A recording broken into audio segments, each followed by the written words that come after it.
Bahkan sifat gengsi yang berlebihan justru menjerumuskan diri sendiri. Misalnya, dengan uang yang pas-pasan saja, ada seseorang yang rela berhutang untuk membeli barang mahal hanya untuk menjaga gengsinya. Akibatnya, hutang tersebut menumpuk sementara orang itu tidak mampu membayarnya. Hidup dengan gengsi yang berlebihan tidak menguntungkan sama sekali. Bahkan, Anda bisa mengorbankan diri sendiri dan orang-orang terdekat hanya untuk menjaga gengsi. Di negeri tirai bambu misalnya, ada anak-anak muda yang rela menjual ginjalnya untuk membeli smartphone mutakhir. Perilaku gengsi ini justru membahayakan diri mereka sendiri, karena manusia yang hidup dengan satu ginjal saja tidak bisa aktif dan sesehat manusia yang masih memiliki sepasang ginjal. Gengsi memang penting untuk menjaga harga diri dan semangat kompetensi, asalkan Anda tidak melakukan tindakan-tindakan kotor seperti berbohong demi menjaganya. Cara menghilangkan gengsi berlebihan antara lain dengan mengakui kelemahan, belajar dari pengalaman, terbuka menerima kritikan, hingga mengapresiasi orang yang lebih baik. Apa cara mudah untuk mengatasi gengsi? Rasa gengsi kan biasanya menghinggapi orang-orang yang merasa kaya, merasa terhormat, merasa berilmu, dan lain-lain. Maknanya luas pada kejiwaan seseorang.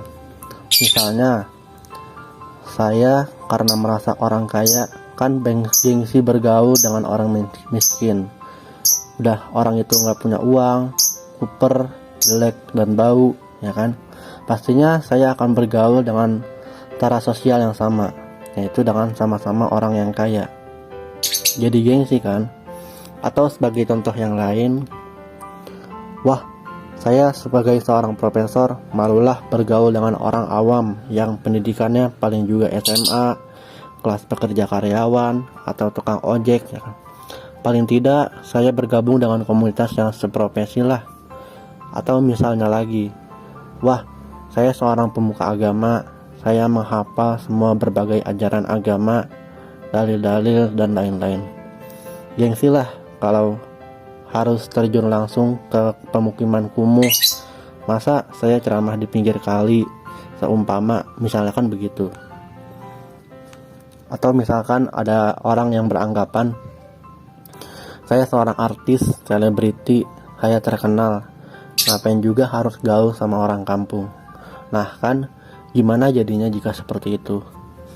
Masalahnya, rasa gengsi itu timbul karena seseorang itu memiliki perasaan yang mengatakan aku merasa.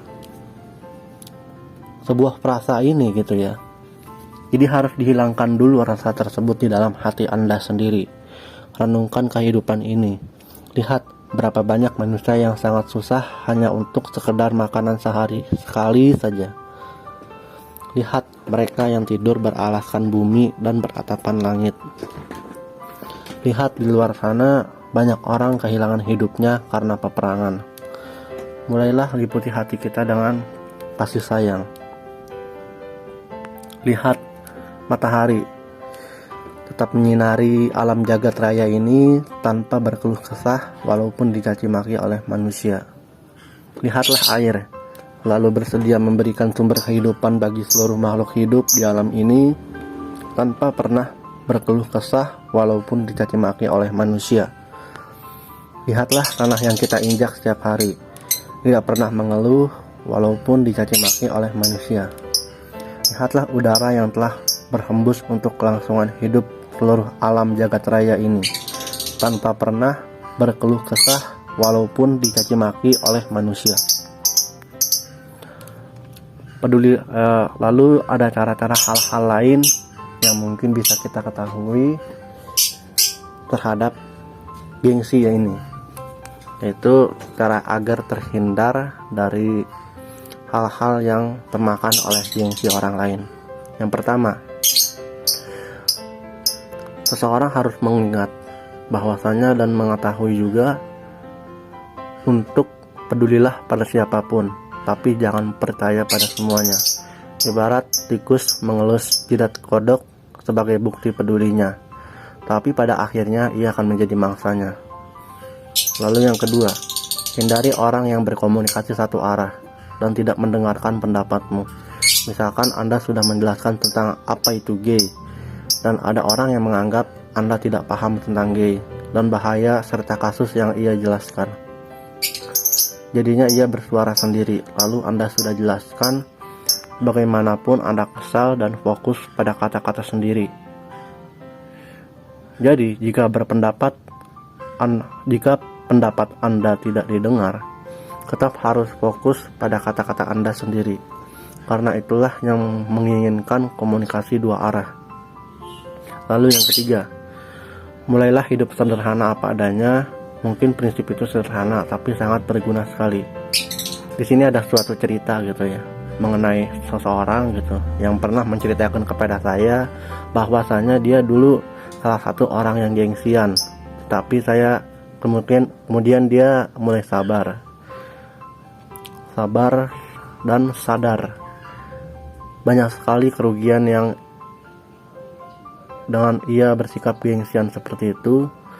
Lalu dia berpikir, apa untungnya dia gengsi? Lalu dia ceritakan kepada saya seperti itu. Kemudian dia memegang teguh prinsip ini. Mulailah hidup sederhana, bersikap sederhana, dan tampil apa adanya. Dan sekarang pun ia terbebas dari rasa gengsi itu, walaupun dia berkumpul dengan orang-orang yang mayoritas berduit, tapi ya enjoy aja dengan prinsip itu.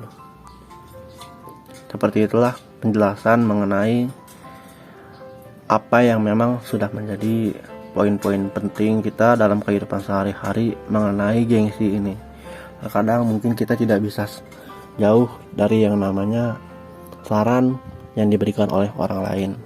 Terutama mungkin kita juga sering banyak menghadapi kasus-kasus gengsi ya kan, yang sehingga kita termakan oleh gengsi orang-orang lain ya kan.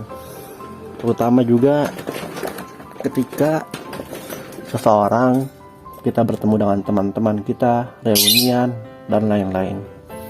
Pada suatu ketika juga kita melihat teman-teman kita ada yang bawa mobil, ada yang membawa pacarnya, ada yang membawa tunangannya, ada yang membawa istri dan anaknya, dan lain-lain. Semua itu kita pasti akan mendapatkannya. Namun kita tidak memiliki semua poin-poin itu dikarenakan inilah arti dari kehidupan kita yang sebenarnya, yang mungkin berbeda poin yang dari orang-orang yang memiliki mobil, memiliki pasangan, memiliki tunangan, memiliki anak dan istri tersebut. Jadi apa yang harus kita lakukan gitu agar kita tidak termakan oleh gengsi-gengsi yang mungkin berada dalam pandangan mata kita sendiri atau yang berada tepat di depan kita dan kehidupan sehari-hari itu. Disinilah contoh-contohnya. Lalu itulah makanya kita juga tidak luput dari yang namanya rasa pamer yang dipamerkan oleh orang-orang yang mungkin sudah mendapatkan apa yang ia inginkan. Tapi bukan berarti itu adalah membuat seseorang kita itu berhenti untuk berjuang. Tapi kita harus menyadari poin-poin kita sendiri bahwasanya kita akan melakukan apa yang kita inginkan, bukan yang orang lain inginkan, seperti itu. Banyak sekali yang tidak menyadari poin-poin sederhana gitu, seperti andai katanya mungkin orang-orang lebih terjebak dengan apa yang mungkin orang-orang lain katakan, atau mungkin dengan orang-orang lain yang memiliki kuasa tertentu, dibandingkan mempertahankan pendapat-pendapat kita sendiri. Seperti contohnya mungkin banyak sekali orang-orang yang memiliki jabatan, memiliki pengaruh, dan memiliki hal-hal yang mungkin sudah terjadi pada dirinya sendiri. Lalu kita menghadapi orang seperti itu, ya memiliki pengaruh dan lain sebagainya, tetapi kita mencoba untuk berbuat apa yang kita bisa, seperti itu. Lalu dengan orang-orang itu ternyata tidak ampuh gitu ya untuk menerima saran seperti kita ini gitu. Lalu apa yang harus kita lakukan? Pertama, seperti yang sudah saya jelaskan tadi, kita harus memegang kata-kata kita sendiri. Sebagaimanapun orang menginginkan kita untuk meninggalkan apa yang kita inginkan. Itu poin yang sudah saya jelaskan tadi maksudnya. Lalu kita harus belajar bersabar, karena suatu saat itu akan memiliki kesadaran dari dalam diri kita sendiri. Kita harus maju dan mampu sekali untuk tidak memberikan rasa berbohong. Seperti halnya mungkin ada orang yang memiliki mobil ternyata masih kredit atau masih cicilan dan lain-lain. Lalu ada juga yang memiliki pasangan ternyata dia memiliki masalah tersendiri. Lalu memiliki anak dan istri, ya kan, dia memiliki kejadian-kejadian yang tidak pernah kita sadari. Biasanya kita hanya menyadarinya saja dari luar, akan tetapi tidak menyadarinya proses yang ia dapatkan. Seperti itu. Mengapa ia memiliki mobil? Ya karena dia ingin berinvestasi untuk memiliki sebuah kendaraan, seperti itu. Lalu mengapa ia memiliki pasangan? Karena ada pandangan-pandangan tertentu mengenai dia, sehingga dia harus menutupi segala kekurangan-kekurangan dari orang lain. Seperti itulah orang yang mungkin berada tepat pada pandangan mata kita, yang mungkin kita menganggap itu adalah sebuah gengsi. Nah, tetapi gengsi sebenarnya itu adalah kita yang mengatakan bahwa orang itu memiliki gengsi, bukan berdasarkan daripada alasan yang mungkin kita tidak tahu maksud dari orang-orang yang mengapa ia mengambil mobil mewah, mengapa ia mengambil atau mendapatkan uang sebanyak itu.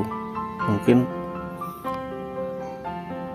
dalam diri kita itu terlihat sangat mustahil, tetapi kita juga jangan sampai termakan oleh gengsi kita, diri kita sendiri juga.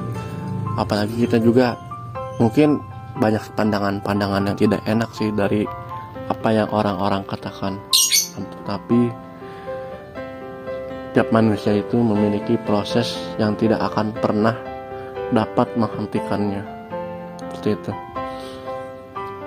Meskipun kamu membenci suatu lingkungan atau orang-orang yang mungkin